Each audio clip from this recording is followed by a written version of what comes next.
So, ladies and gentlemen, this is Thomas. Um, as I mentioned, I currently have a GoFundMe for this initiative for Simple Synergy Designs. And I was recently asked by one of my friends because I have a goal set for $100,000 is the goal on the GoFundMe. And he asked me, why did I need $100,000? Well, I explained to him that there are certain areas that I have visited that will take more than just a broom, rake, and some garbage bags. So I'm over here on the west side, on the corner of Schoolcraft and Cheyenne. The sign is missing, but this is Cheyenne Street and Schoolcraft. And I just want to show you, like this whole entire block is all gone except towards the end. It's like 6 houses on the other end that are occupied on this block, and it's crazy. So this is why we need the 100 grand is to assist. That's going to be going with funds that I'm putting in on my own.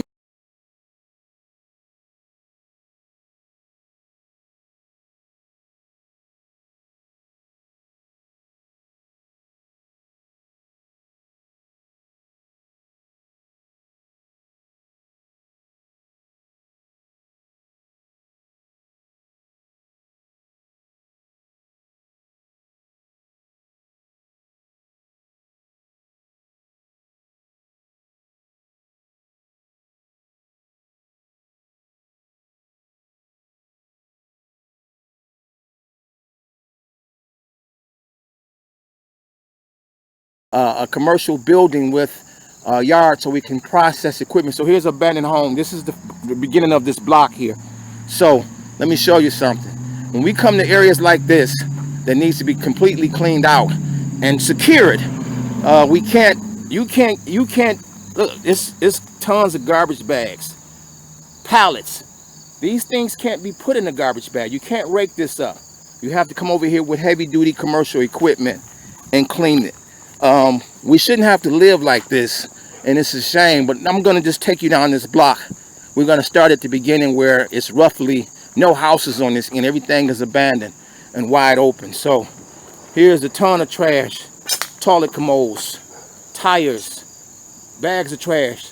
The house is burnt out here and not boarded. It's unsafe. You can go in and just dump trash if you choose to. You have clothing articles, uh, furniture. All this is just laying on the ground in this neighborhood. Wait till you get in here with me. Let's take a look. This house here is abandoned, boarded up, but half boarded. So some of the boards have been pulled off. Here is another structure that's wide open from fire damage, not boarded up, nothing. You can just walk in. There's a couch sitting here on the front yard, so you can't put that in the trash bag. I can't sweep that up with a rake. Stacks of piles of wood and garbage bags. You can't put these things in trash bags. You have to have a truck to haul this away. The house needs to be cleaned out and boarded up to make safe. There's kids in this community that play over here on the next block and blocks over, but they're around this. I mean, anything can look boarded, not boarded up. Tires, rubber tires, bulk trash. This can't be picked up and put in the garbage bag. It can't be raked up. It can't be swept up. You have to have commercial equipment, commercial trucks, which cost money. You have to have funds in order to purchase those things so we can clean up our city and make all our neighborhoods clean and safe. Look at this over here. This is ridiculous, and it hurts my heart. I'm really dedicated to seeing this mission through. Somebody has piled a mountain of tires between the houses and the garages here. Bulk garbage. This is not shovel, rake, garbage bags. This is commercial equipment, bobcats, dump trucks, so we can throw all this stuff right on the back of a dump truck and ride away with it to dump it at the facility to be processed. Come on, walk a little more with me here. The next location, the next house next to that one. Garbage bags. Tons of garbage bags that's piled in the driveway. This structure is wide open, not boarded. Let me get back in the street. I don't want to step on a rusty nail or nothing. Pieces of car fender, car bumper, just left on the ground. I guess they just write this neighborhood off as unoccupied on this first half of the block, so no one cares. Forget this community. Yeah, we just can throw wood. As you see, another pile of tires between this garage. There's two houses. House is wide open, unboarded. I won't go in there today. I'll say that for another time. I'm not dressed properly, but I'm just going to show you. Across the street over here. This is on Cheyenne Street off of Schoolcraft. This is a rough area, but we can change all that. No, we don't. We can change our areas from being rough, period. But there's people who live in this area, like right around the block. There's homes, and this is what they have to be faced with: unsafe neighborhood right behind their house. Homes that's not boarded, that's abandoned and wide open and full of garbage and debris and trash that needs to be cleaned out. I'm going to try to step up this one a little bit, just so you can see garbage, debris, trash. This house needs to be cleaned out and boarded up and made secure. You know, we don't want our children in these neighborhoods playing and something happening, one of them end up in one of these houses. That would be tragic. And we want to cut that type of stuff down. And the only way to do that is by getting in these communities and boarding up this stuff. Clean it out. Here's another one. No front door. Structure is wide open. You can literally go in the structure. I'm going to step up on this one just a little bit just to show you. Full of trash. Couches. Full of debris. All over the place. Needs to be cleaned out and boarded. Right now it's wide open for anything. You can conceal crimes. You can dump trash. And this is a shame. I don't know what's up with our city that, you know, we don't come to the bargaining table for some collective reasoning to find solutions for this. But hopefully we will now. That's my game plan, is to come up with a solution for eradicating this problem. Here's another house, you know, not boarded, wide open. You can go in there and do whatever. This whole block is just a mess. And then you get to a section that was just wide open field. Wide open field, no grass. I mean, no houses, just all grass. At one point back in the summer, this had not been cut. And it was about 4 feet high. They didn't get out here to just recently to cut this stuff down. And it's about to be winter, so it's about to be cold. So the grass is not really growing as fast as it normally would in the summer months of June and July. But when you get to the end of this block, you start seeing homes. There's people who live at this end right here. They live down the street literally from what you just saw.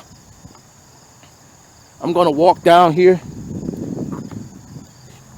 Some trash there that needs to be picked up. I guess when they came out and cut this, somebody ran over the trash with the mower and shredded all that. But this side is just open field.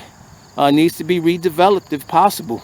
That's one of the other goals too. We may be redeveloping down the road some of these areas after we clean them up. But here's a home somebody lives in on this same block. If you get to the end, there's several homes that's currently occupied here on Cheyenne Street off of Schoolcraft that people live in right down the street from where it looks like somebody dropped a bomb. We can clean that up. We can do better than that. We can clean it up, make it look presentable, secure those houses that's wide open, and make it safe for the residents in this community. So, right, when you get to this corner, this is actually still Cheyenne Street, but the cross street is Davison that comes in between here. So, we at Cheyenne and Davison, and as you see, you got several homes on this end of the block. Several homes that's occupied. 1, 2, 3, 4, 5. So you actually got 5 homes or 6 on the end of this block that's occupied on Cheyenne, right down the street for where it is just a mess. Right around the corner, right here, there's an abandoned house in the corner of the next street ward, and it's just in the same condition. This is stuff I can't put in garbage bags. I can't rake up. I need trucks, commercial equipment to lift it, or crews, so we can throw it in the back of the dump trucks or the flatbed trucks and haul it away. This is why that fund is needed. This is why. And that's still not going to be enough. That's just to scratch the surface. 100,000 is nowhere near enough to cover what I'm going to put with it, to cover all the things that has to be purchased. 5 trucks alone, 5 commercial used nice trucks alone is going to cost that. So I'm not going to be able to buy them all at one time. But there's a couch here, heavy debris. Look at this. This is just on the ground behind this house that's abandoned in this neighborhood. So I'm gonna walk back this way, head back to my car. I just want to let you see what I see. And I hope this answers the question for my friend. This is why that money is needed. This is why those funds are needed. I mean, if everybody care, want to see this better, collectively, what is it collectively for us all to make a donation of $20? Okay, that shouldn't break your bank. But if you choose not to, I respect that. If you choose to do so, so be it. Great. We appreciate your support on that greatly, because it's going to help us take care of this problem on a serious note. Back going down the street, this house right here is on the block. Somebody's been keeping it up pretty decent. I got the grass cut, got some flowers and plants out here. I'm gonna see if I can talk to him.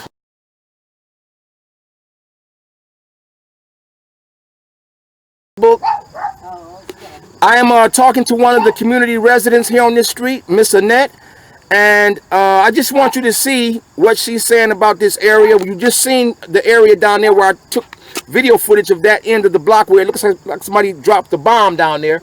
She says it's used constantly as a dumping ground, and that's how it always stays. Yeah, I mean, as soon as they clear it up, there's more dumping. They come, all of those bumpers down there, they dumped that in the middle of the street last week, and somebody had to actually stop with their car and move it over. Put it to the side. Ms. Annette says that street is being used as a dump site. People coming constantly dumping stuff, and that's always, and that shouldn't be. Or else it should be maintained. It shouldn't sit there for months in and months out, and nobody does nothing about it. All the houses are not boarded and open wide down there, and it's just a mess. Yeah. So have you called the city about it? Well, I've called the city about it. They come, like I said, they come and clean it up. But as soon as they clean it up, they dump it again. It was tires between the two houses down there.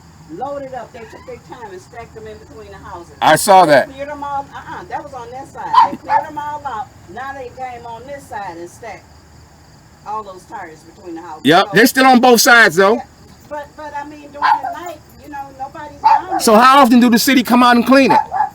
Well, I'm not gonna say how often because I've never really. But periodically they do it. Periodically. Every couple of months or so. Yeah. Once every couple of months they might clean that area down there. What about they never board the houses up though? They did board them up. They did? But they started going back at them again, taking the boards off. And they started taking the boards. So this is a constant problem. It's a constant problem. Okay. Well, we're gonna be looking to take care of and help maintain it as well. If the city don't get to it, we will. Thank you. I appreciate it. You see, I do the best I can. I see you trying to keep your property nice right here. So this is Miss Annette on this block of Cheyenne. She says that this is a constant problem and she's tired of it. She's tired of it and she want to see something done about it on a permanent basis. The houses really need to be torn down. They need to be torn down. So we're going to try to get that as the next goal so we can open that area up and they won't have that stuff to dump in between. Well, thank you so much. You're welcome. Thank you for your time. All right. Enjoy your day. Thank you. You too. Thank you. All right. So Miss Annette here is on this block and she got some beautiful plants out here. She tried to keep her house decent. Her grass is cut, but she's plagued by, she says she owns both of these lots on both sides and she try to keep them up. She keep up both lots on both sides, keep the grass cut, but she's plagued by what's happening down the street here. And I'm headed back that way now. So this is her property and it's a shame she has to live like this, like a prisoner in her own community, in her own neighborhood. It's time we do something about this for Miss Annette. These are our citizens. These are our people here. This is where we live. This is our community. Either we're going to do better or we not. Either we're going to sit back and talk, mess, and complain about what somebody else is doing or we not. I got a lot of negative comments on the last post. And I can't understand people make negative comments and don't even know you. Don't even know what you're about. Don't even know what you do in the community. I do a lot in the community, but you would never know that unless you had a conversation with me.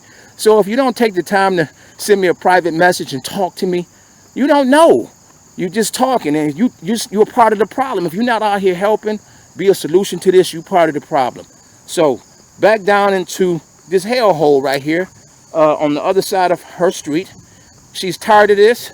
She's tired of seeing it. Although she said the city comes out here periodically a few times a month, probably clean it up, but it just get back, right back the same way.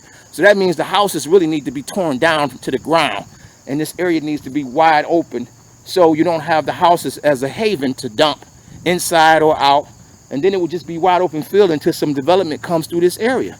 She said somebody brought this the other night, and it dropped in the middle of the street.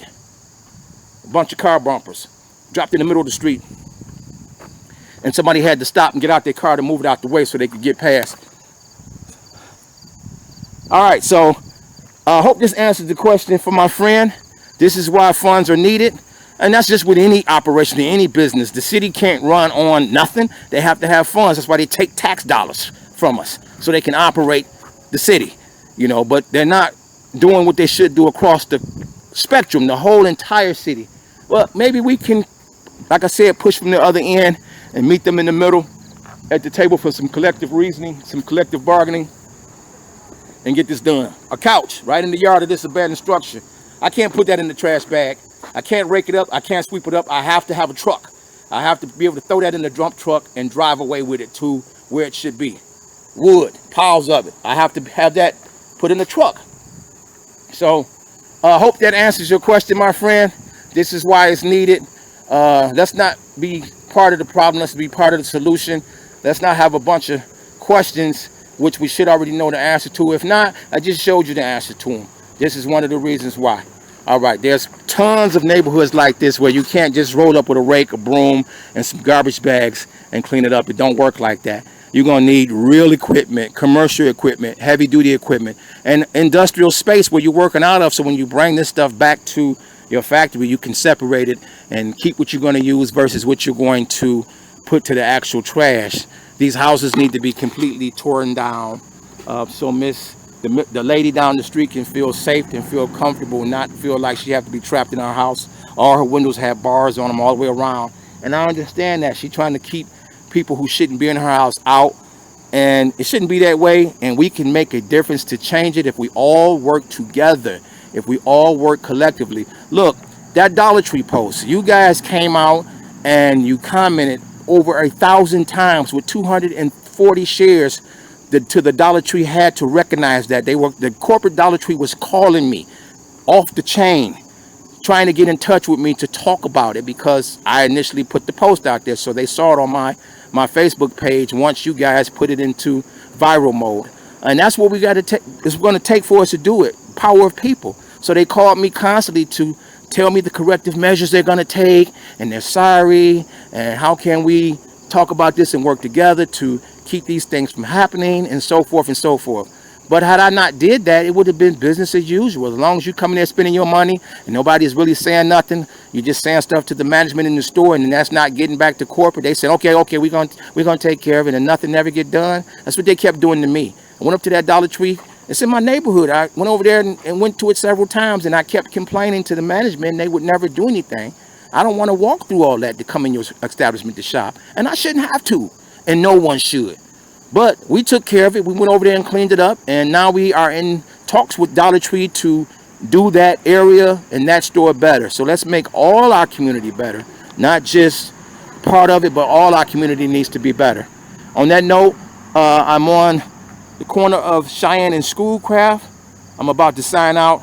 I will see you shortly. Any ideas, any suggestions, any comments, please post them on the wall. If you want to volunteer, hit me up. Hit me up in the message, or just put your post on the wall that you're in for a volunteer session. Make the sacrifice. This is your community. You live here. Nothing changes unless we get out and make it change, people. They say it looks impossible until it's done. Then we know. All right, on that note, have a good one.